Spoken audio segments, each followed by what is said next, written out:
성공적인 하나님의 자녀로 길러야 한다는 말씀입니다. 누구나 자기 자녀를 잘 기르기를 원합니다. 그래서 그 한 방편으로 학교 교육을 시킵니다. 학교 교육의 목표는 바람직한 인간상으로 성장시키고 기르는 것입니다. 그렇다면 우리 자녀들을 학교에 보내서 학교 교육을 통해서 바람직한 인간상이 되어지고 있는가 라고 할 때 안타깝게도 오늘날 학교 교육은 우리의 인간성, 우리의 양심, 우리의 도덕성, 우리의 인품 이런 것에 관심을 갖고 교육하지 않기 때문에 오히려 우리 자녀들의 양심을 말살하는 교육으로 흘러가고 있는 것을 볼 수 있습니다. 이러한 현실을 많은 교육학자들은 이구동성으로 하는 말이 교육학은 있어도 교육은 없는 현실이라고 말합니다. 교는 가르치는 것이고 육은 길러지는 것입니다. 가르침은 많은데 인간다운 인간으로 육성되어지는 것이 없는 실정이다 라는 이야기입니다.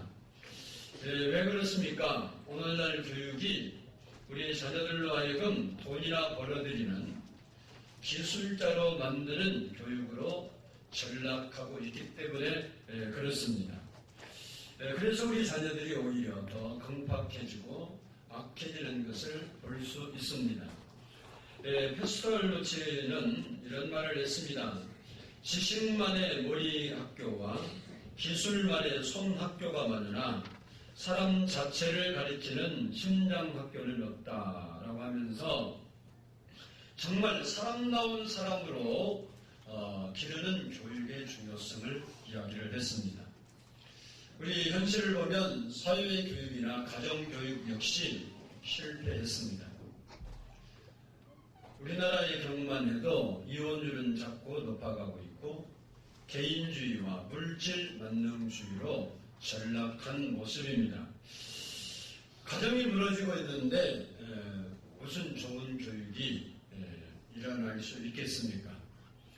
또 일부 학부모들은 자녀들을 경마용 말로 기릅니다. 자기가 못다한 꿈을 이루기 위해서 무엇이든지 1등을 목표로 하고 있습니다. 그 자녀들의 꿈이나 행복은 2차적인 것이 되고 말았습니다.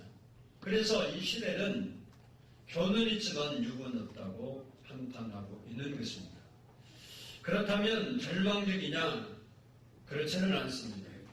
한 가지 소망이 있습니다. 그것은 바로 신앙교육이 있기 때문에 그렇습니다. 이 신앙교육만이 유일하게 인간을 인간답게 기를 수 있는 교육이 되기 때문에 그렇습니다. 그런데 안타까운 것은 오늘날 신앙교육도 점점 힘을 잃어가고 있다는 사실입니다. 오늘 어린이주의인데 우리가 우리 자녀들에게 무엇을 가르쳐야 할 것인가? 우리가 자녀에게 가르쳐야 할 신앙교육이 무엇인지를 살펴보면서 우리 자신의 신앙도 점검하고 우리들이 양육하는 자녀들의 신앙도 점검할 수 있는 시간이 될 수 있기를 원합니다. 첫 번째는 따라서 합시다. 마땅히 행할 길을 가르치라. 오늘 본문 6절을 읽어보겠습니다. 6절 시작.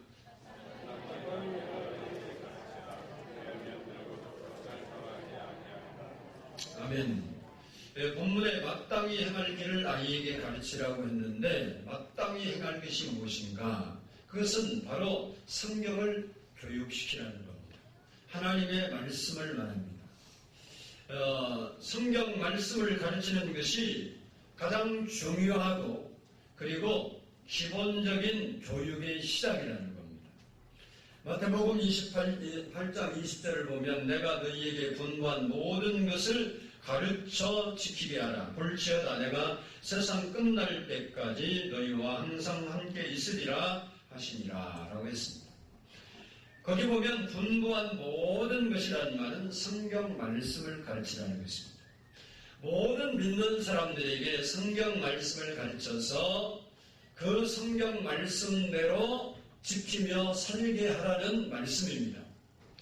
오늘 본문의 6절에게 아이에게 가르치라고 말하고 있는데 이 아이라는 뜻은 본래 원뜻이 복종의 아이라는 뜻입니다.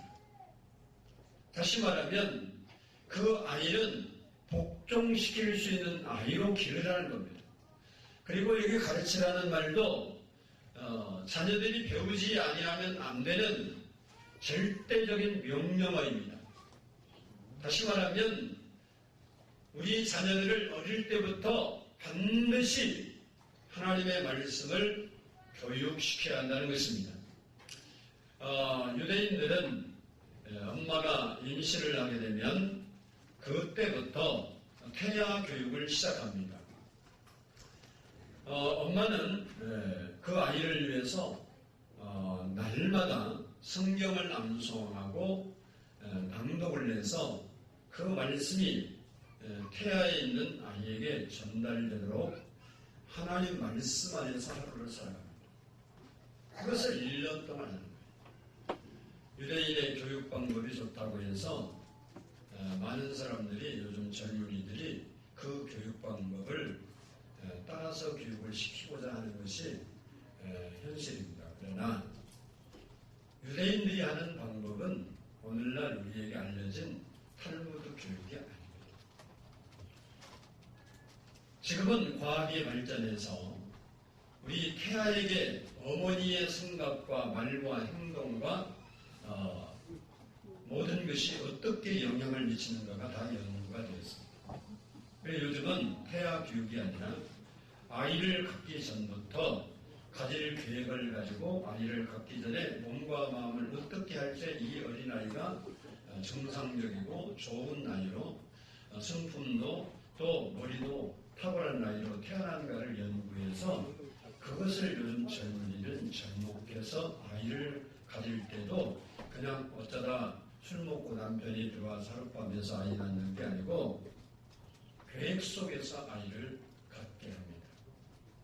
그리고 태아에게 미치는 영향들을 너무나 잘 알기 때문에 요즘은 어머니들이 아이를 갖게 되면 그 태아를 위해서 무척 노력을 하고 힘을 쓰는 것이 현실입니다. 그러나 이때 하나님의 말씀이 장언이 그리고 유대인들이 교육시킬 때는 과학적으로 태중에 있는 어린 나이에게 어머니의 행동이 미친다는 것을 잘 몰랐습니다. 그런데 성경은 이미 유대인들은 그 사실을 인지하고 그 태아에 있는 아이가 하나님 말씀 속에서 자라게 하기 위해서 하나님 말씀을 날마다 암송하고 그 말씀을 낭독해서 어린 아이들로 하여금 듣게 했습니다. 그리고 어린아이가 태어나면 귓가에 계속해서 성경을 읽어줬습니다. 오늘날 보통 사람들은 아이의 정서를 위해서 좋은 음악들을 틀어주고 책들을 읽어줍니다. 그런데 유대인들은 하나님의 말씀을 그 어린아이의 귓가에 들려줬고 그리고 그 어린아이들이 자라면서 말을 하게 되고 글을 읽게 되면 하루에 일정한 분량의 성경을 반드시 읽게 했고 그리고 반드시 또 그 중에서 중요한 대목을 골라서 외우게 했습니다. 유대인들은 진짜 유대인이 되기 위해서는 율법 시험을 거쳐야 합니다. 18세가 되면 율법 시험을 보게 되는데 모든 사람이 봐야 합니다. 그런데 그때쯤 되면 그 아이들이 어려서부터 그렇게 교육을 받았기 때문에 중요한 율법을 우리가 주기도문 외우는 것처럼 다 그들이 머릿속에 암송하고 있고 다 통달하고 있습니다. 오늘 본문에 가르치라는 말은 그런 의미에서 가르치라는 것입니다. 그것이 참 교육이라는 겁니다. 디모데후서 3장 15절을 보면 또 내가 어려서부터 성경을 알았나니 성경은 능히 너로 하여금 그리스도 예수 안에 있는 믿음으로 말미암아 구원에 이르는 지혜가 있게 하느니라 라고 말씀했습니다. 여기 어려서부터 성경을 알아봤다고 했는데 디모데에게 하는 말입니다. 어려서부터라는 말이 오늘 본문 6절에 아이에게 가르치라는 말의 뜻과 같은 단어입니다. 디모데는 어려서부터 성경을 배웠다는 겁니다. 그는 사실 디모데는 아버지는 유대인이 아니었습니다.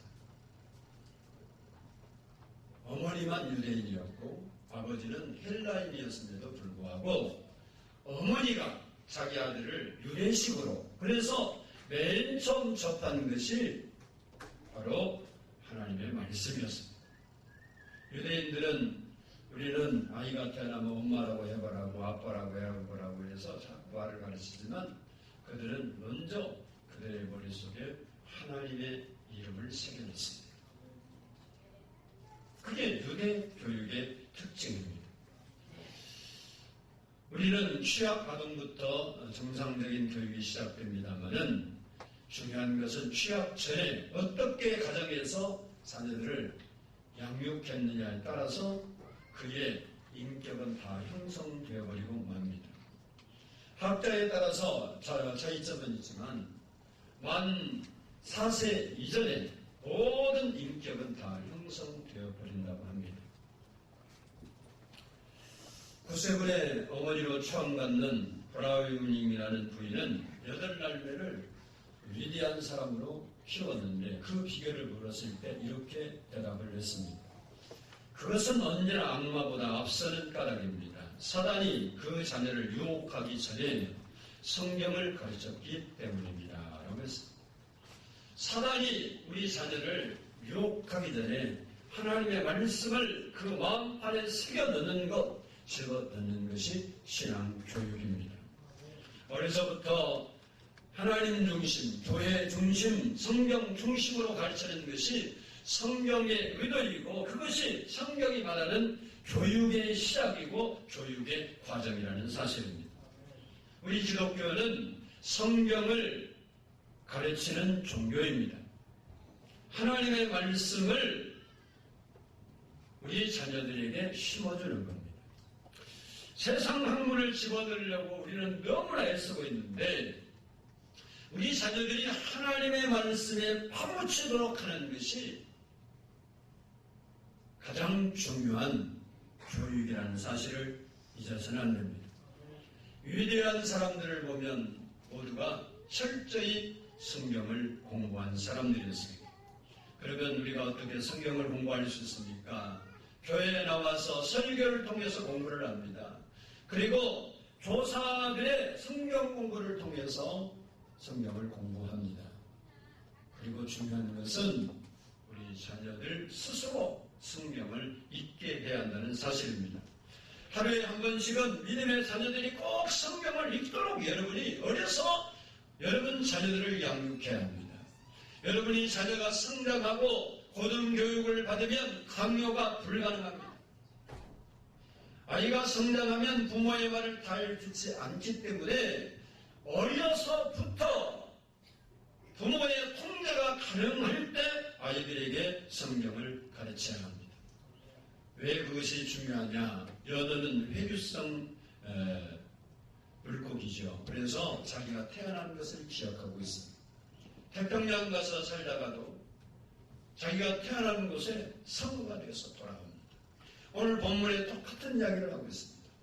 마땅히 행할 일, 우리 자녀들에게 하나님 말씀을 가르치면 늙어서도 그것을 떠나지 아니하리라 그렇게 말하고 있습니다. 왜 우리 자녀들에게 이처럼 성경을 가르쳐줘야 하느냐? 우리는 우리의 자녀들과 영원히 함께 할 수가 없습니다. 그러나 우리 자녀를 지키고 우리 자녀와 함께 동행하고 우리의 자녀와 함께 의논하고 함께 위로하고 함께 하는 그것은 바로 하나님의 말씀이기 때문에 그렇습니다.